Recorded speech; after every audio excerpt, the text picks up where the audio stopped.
Today, you get to see me a little bit more unfiltered on the one thing that is involved in model railroading that really irks me. I'm talking about the snobs and meanies of model railroading. You know who you are, and we're about to talk about you on Coffee and Trains. Welcome everybody to another edition of Coffee and Trains. Before we begin, I'm drinking Barris Brothers Highlander Grog. It is quite delicious. It's so delicious that I actually put one sugar in it instead of my normal two. So, very, very good coffee. And I'm actually going to put my coffee down for this segment because I'm probably going to get a little bit worked up and don't want to spill that coffee everywhere. So today, I'm talking about the one thing that will really get me riled up in model railroading, and that is the snobs and meanies of our hobby. Now, before I begin this, let me preface with this, that this is probably the most positive, reinforcing, and engaging community of a hobby that I've been a part of. Model railroading is overwhelmingly positive, and that is absolutely amazing, but we have to make sure that it stays that way, which is why I am making this video, because it's different when it's someone like me who puts their face out there like this, because I can take a lot of the comments that come at me that are negative and all that kind of stuff. If you're feeling a little bit attacked on this, it's probably because I might be talking about you. So I'm going to break it down into two main groups of snobs and meanies. There are the brand snobs and meanies, and there are the how you run your railroad snobs and meanies. There's people who get worked up about scenery and that kind of stuff, but those are the two main groups. And the big one I'm going to talk about is the brand group, because there are so many times that I see that this brand is trash, that brand is garbage, why are you running that, those things are terrible, throw in the trash and buy this brand, all that kind of stuff. And I'm just like, really? And I'm probably going to get mixed reactions for what I'm about to say, but people trash Bachmann like left and right. And I get it that in the past it may not have been the best quality, but what we don't understand about Bachmann when we're doing this is that Bachmann is an entry point for a lot of people into this hobby. They make the most starter sets, arguably, out of anyone in N and HO scale. So if someone's going to get started in this hobby by buying something, they're going to buy it from Bachmann. And if they buy this and they go online to figure out some stuff and they see a bunch of people trashing and saying, like, you're an idiot for buying Bachmann and all this kind of stuff, they're not going to want to continue into this hobby, or they're just going to feel bad about themselves, and nobody wants that.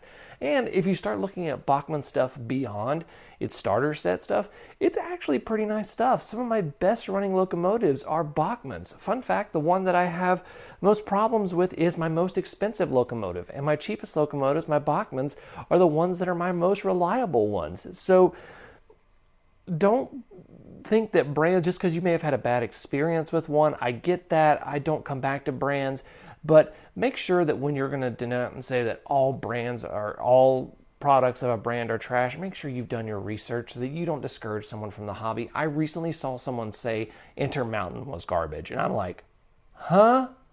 I've never had a bad Intermountain product. I'm just waiting for the time that I see someone say that Cato's garbage. That's going to be hilarious, because that's going to have so many people respond saying you're crazy. But just keep in mind that when people are starting out, they're not going to be going straight for the most expensive brands and the most highest end brands. That's really when you're going for the next step. So a lot of these less expensive brands are for two reasons. One, it helps people get started in the hobby, and it also helps people afford the hobby. So when you're talking about these brands, say they are good for what they are, but here's some things that they have kind of shortcomings on, and if you're looking for something like this, maybe try this brand. Suggest alternatives. Be constructive. But there is nothing wrong with owning and running companies like Bachmann, and there are other ones. I run plenty of them, and they are totally fine. So don't be discouraging, and don't demean people for the brands of power they run, the brands of rolling stock they run, the brands of buildings they run, because model railroading's rule number one is to have fun. So if they're having fun with that, then you have nothing else they can say. Gotta drink some coffee real quick because I'm about to get riled up. The second group I'm going to talk about is definitely smaller. than the brand group. And when it comes to the brand Snobs and Meanies, I don't agree with them, but I get where they're coming from, because there is brand loyalty in literally every aspect of consumerism. It's not something that's limited to model railroading. We all have brands that we are loyal to, whether it's our favorite drinks, our favorite technology, things like that. So while we need to understand that we don't need to bash each other for the different types, I understand it. This one, I can see where they come from, but I don't understand why they're doing it. I don't understand their logic, other than to make them feel better about themselves, because they have no other reason to. And I know that sounds harsh, but, well, it needs to sound harsh. So the good thing about this is that this group is smaller. The group that I'm talking about are the ones who criticize how people run their model railroads. There are a number of different ways to run a model railroad. There's a number of different skill levels. There's a number of different sizes, scales, all this kind of stuff.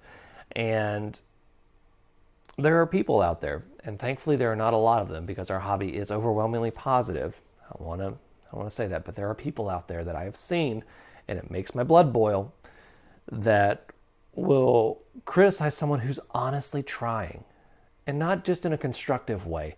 They'll tell them that this looks terrible. Why would you do it this way?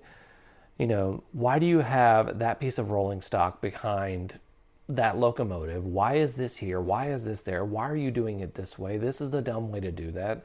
It goes on and on and on and on. And they don't offer constructive criticism. They just basically say, this is bad and you're bad, and why are you doing it this way? That doesn't help anyone. That helps zero people, exactly zero people. As a matter of fact, it doesn't even help the hobby. It hurts the hobby. Now, coincidentally, these are also a lot of these people, when I look and I see the same names popping up on message boards and Facebook groups and things like that, these are a lot of the same people that I see that complain about the hobby dying and all that kind of stuff, which you know how I feel about that. And they're just not helping the hobby out at all. And what I would say is, like, you got to figure out how to be constructive in your criticism. And I'll give you two simple things to help you out with your constructive criticism. And the number one is, don't give your critique if it's not asked for. Number one rule, don't give your critique if it's not asked for. Number two, be constructive with your critique. Offer a solution. Do not use subjective words, things like that. Don't be like, this is terrible, this is awful, I don't like this. Be like, well, I see you did it this way. I have had success doing it this way. Have you tried this out? There's going to be a limitation for what you do with this material. Maybe you should try this material. Said, hey, I see that you have this type of boxcar on there. That's a great looking boxcar, but if you wanted to do something that was more specific to the time period of your great locomotive here, you can try this boxcar, and here's a link to this one. I've had a lot of success with this brand of boxcar, and here's one that would fit with that locomotive and the time frame of your layout. So things like that. Like, understand that there are many different subcategories of our hobby, and not everyone's going to do it the exact same way that you are. Now, that being said, if someone has come over to your layout and you have a very, very specific operation scheme design that you have to run it this way or it's going to mess it up for the future, which I have seen layouts like that, and they're actually really awesome because they run them like real railroads, and I totally get that. I don't want to mess those up. Like, it's fine to say, like, hey, these are my rules. This is how we have to do this. You may have done this, a different way on your railroad, but I'm going to give you some instructions, and this is how we run it on my railroad. That's different. When you're going out of your way to bash someone for their work, if it's not up to your standard, that's wrong. And yeah, don't do that. Just remember to be a kind person. Think about you're talking to your mother or your best friend or, your child or something like that. You're not talking to someone random. Treat them like you're talking to a family member or a best friend. That's the easiest way to do this. So that's it for my big rant on Snobs and Meanies. Okay, first of all, I'm very, very proud of myself for not swearing during that rant, because I'm pretty worked up right now, and I've had that one coming for a while. So cheers to me for not swearing during that and keeping this a family show. Let's see here. What's some of the coffees you guys are drinking? Dale Collier is drinking Starbucks Italian Roast. Good coffee right there. Boulder Creek Yard, great episode. Don Francisco Vanilla Nut with a little splash of creamer. All right. Let's see here. Lee Classy says, what's on sale with a little milk? That makes me want to make a coffee brand called What's on Sale. So you can say, hey, what coffee do you want? What's on sale? Sorry, that's my dumb dad joke for the day. Let's see here. They make it like that. Tim Hortons double. That is, I gotta order me some Tim Hortons double. And speaking of they make it like that, this is a relatively new model railroading channel that's focused on weathering and a lot of other things that he's going to do right now, but he's really just starting to do on weathering. And he's done a couple videos now. He did one really cool using a lot of makeup products for weathering, and I've actually sent him a building. He ordered one from my store, and I think he's going to detail it on the video, but they make it like that. I'll link his channel in the description below. It's a really cool channel you should check out. It's got a good production value, and he's clearly putting some time and effort into it. So check him out. They make it like that.